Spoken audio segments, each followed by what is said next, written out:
You are in the Temple of the Rants, where I rant about whatever my $15 a month plus patrons want me to rant about. You can get one of these by becoming one of those. Holy fuck, I can't believe I did it so badly. This one's for Visual Punk, who said, just got my rant, thank you. So here's my second rant, because this is the guy who I had missed last month, and, told him I would do too. Please rant about the purpose of AniTubers. Well, the purpose of AniTubers in a greater sense, I guess, is just to entertain an audience, just as any media is to give people something that they want, to meet a demand in the market, or even create a demand in the market and then to satisfy it. Of course, this is in a very broad sense, but individually, the purpose is different for everyone. I mean, for me, the purpose of being an AniTuber is to make money doing something I enjoy. I have been writing about anime since 2007. From the beginning, it was just about really just having a way to express my feelings about the things I watch in a more fulfilling capacity than doing so on a forum.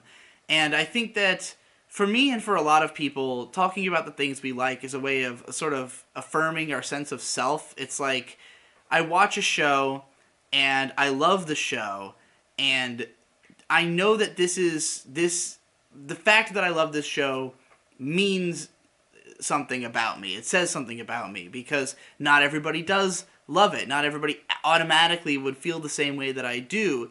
So if I love this show, I want to understand why, because that in turn is me understanding myself better. I want to know why I think the things I think, why I feel the things I feel, and the better I can explain that, the better I'll know what's really going on in my mind and know how media is inspiring these feelings. What am I connecting with, at the core? And so I think that when I used to post on forums, I was always looking for, a way to sort of communicate how I felt about these things, but then to have that be the initiation of a conversation, like maybe to sort of check notes with other people. And on forums, you just kind of get a lot of people posting what they think, but not really responding to each other a lot of the time. And in my case, also, it's not that my posts were particularly interesting or well written, so I don't blame anybody for not responding to them, even in places where people would respond to posts. But once I discovered the idea of blogging and that I could just pour the thoughts out and it didn't really matter if anybody else was reading it, there was no context other than it's me saying the thing. And I wrote constantly, even when people weren't responding and when I wasn't getting views, just because I wanted to understand better, I was never trying to grow. Like, there was a period, maybe 3 years in, where I started really caring about, like, making the blog more popular.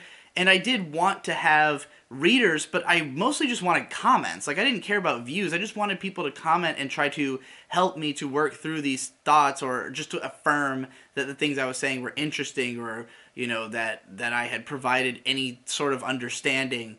And, I always hoped that in doing this, maybe I would help other people who themselves were trying to come to these same conclusions and weren't able to, to also achieve a greater level of understanding. And the more I did it, the better I got at it, the more I felt like I was, I was writing at maybe just a higher bar of quality than I had been before, and then some of the other people around me. So when I finally took it to YouTube, it was sort of with the thought that, like, it wasn't even that I thought I was, like, particularly amazing or that I was better than other people doing it. But when I started talking about My Little Pony, it was definitely like, no one's talking about it in this way. No one's doing, like, an analytical deep dive, like, not just is this episode good or bad, but why did this episode make me think and feel what it made me think and feel. And in the case of the Brony community, this is something that is pertinent in all the viewers' minds, because most of the people who view the show are confused about the fact that they like it, initially at least. It's a show that on the surface seems like something they shouldn't like. It's supposedly a kid's show, and if you're a guy, it's supposedly a girl's show. It aesthetically might not it might not seem like something you would care about, and yet you do like the visuals, but why? And yet you do like the characters, but why? you like these stories, what's going on? And, you know, people would talk about it in sort of a very, like, structural kind of way, like look at it through the lens of what you're taught in school about what makes a story good, or like the basic, you know, laws of storytelling kind of lens. But I would look at it in more of an emotional sense a lot of the time. Like, what is it about this story that makes it resonant with me as somebody who's experienced this and that thing, you know? And then when other people would say that either it helped them to understand their own feelings better, or it helped them um, to you just see the episode in a different way, then that's exciting to me. And like being able to participate in that conversation was what made it worthwhile. And then also just because I was in a position in my life where I had no idea what I wanted to do with myself. It was like I loved writing analytically. I loved putting that kind of content out there and getting a deeper understanding of myself. But, you know, it wasn't making any money, so it was like, well, I need to also have a job. And then when I realized I could make that the job, then it became, okay, well, let's do it on YouTube. That's where the money is, you know? So if I had to say, what is the purpose of Digibro? You know, what is the purpose of me as an anime YouTuber? It's being able to explore myself, explore why I feel the way I do about anime, to help other people to understand their own feelings about anime, and to inspire people enough that they pay me.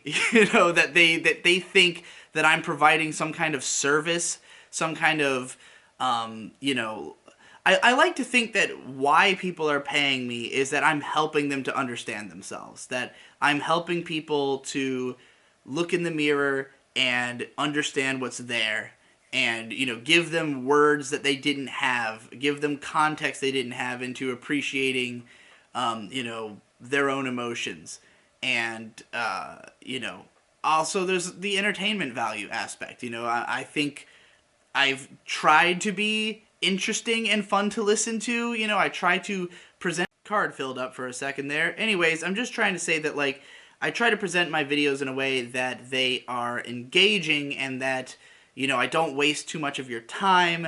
Obviously, you know, you can pick and choose which videos you want to watch if you do want more of your time wasted, but, you know, I try to keep it gripping and keep it something that you will just achieve some fulfillment or happiness. You know, like a lot of people tell me that they watch my videos just because it's something to do and something that, you know, they get to hear a like-minded individual talk, even if it's just reaffirmation and you're not necessarily learning anything. If you're being entertained and that's helping you through your day, that's something I feel like I can offer as well. So, you know, between those different elements, that's the service I hope to provide, and that, you know, I see as the reason I get paid to do this, you know.